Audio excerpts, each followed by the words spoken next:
afternoon. I'm Sergeant Packer, John Packer, University Police Department here at Humboldt State University, and we're going to talk a little bit about rape, or what's known as 261. I work here on campus at Humboldt State University Police Department, have done so for the past 7 years. Prior to that, I spent 10 years at Arcata Police Department working as a patrol officer there. Well, we hear about different types of sexual assault. So first of all, rape is a type of sexual assault. There's a number of other penal codes that fall under the 11-165.1 section of the penal code that defines what sexual assault is, and rape is one of them. So we hear about them on campus when people report them as a crime and they want the case investigated, or they report them as a crime that occurred and they choose not to pursue charges, but they still want us to investigate and to help them get some resolution in that case because of that event that's taken place. So we hear about them from a purely law enforcement standpoint. We also hear about them by gossip, or I heard third-party persons, and we follow up on those as well. First of all, a sexual assault of any kind is a criminal choice by a person.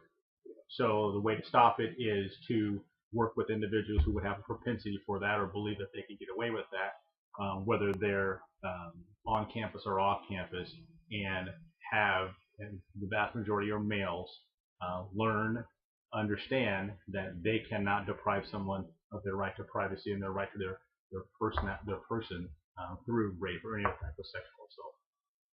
There's other ways to mitigate the act of that crime in terms of the campus community always being aware of who's around housing or on campus, protecting yourself, being wise about the areas that you're at or the places that you're in.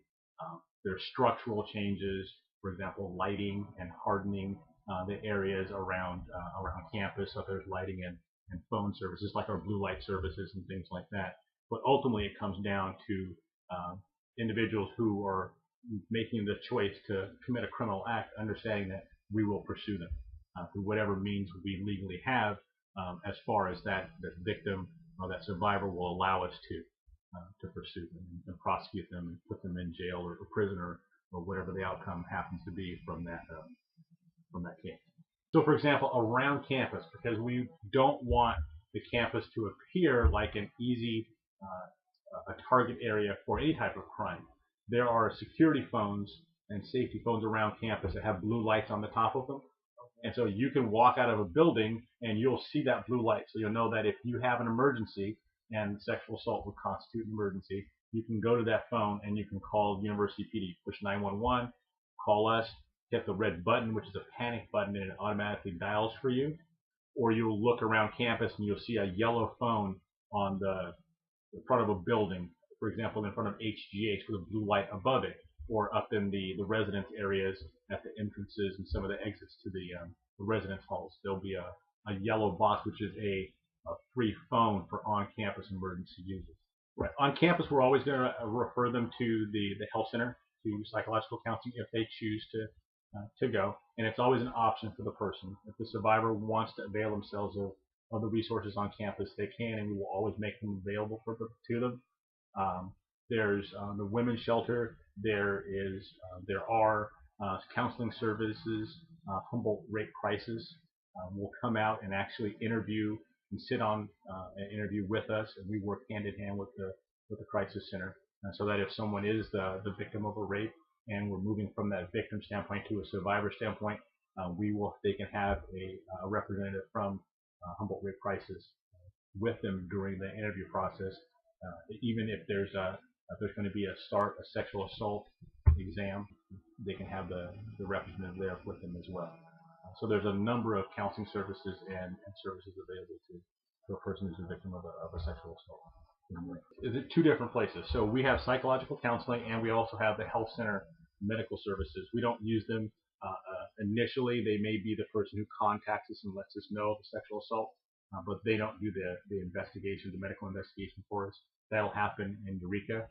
So Humboldt, the crisis centers are going to be from Eureka, but they will send a person over.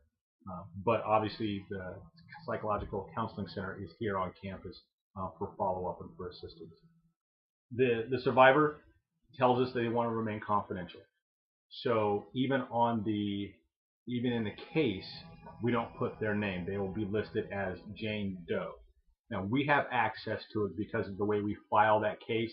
We will know who is the victim survivor on that case.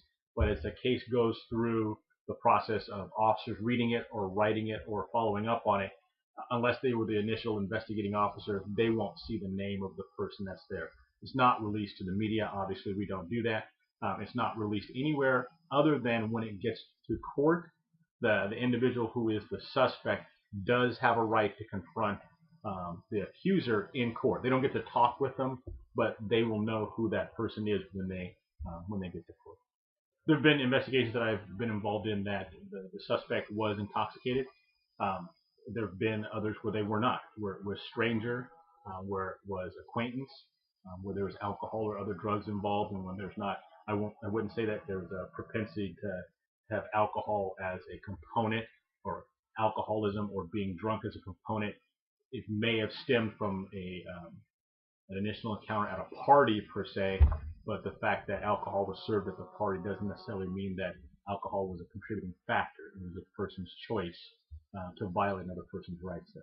When we started doing the HOP program, the orientation program, we started looking at the top 10 things that we are critically concerned with here on campus, and one of them is the occurrence of sexual assault on a college campus, and also around the community. We do have students that are living in the community.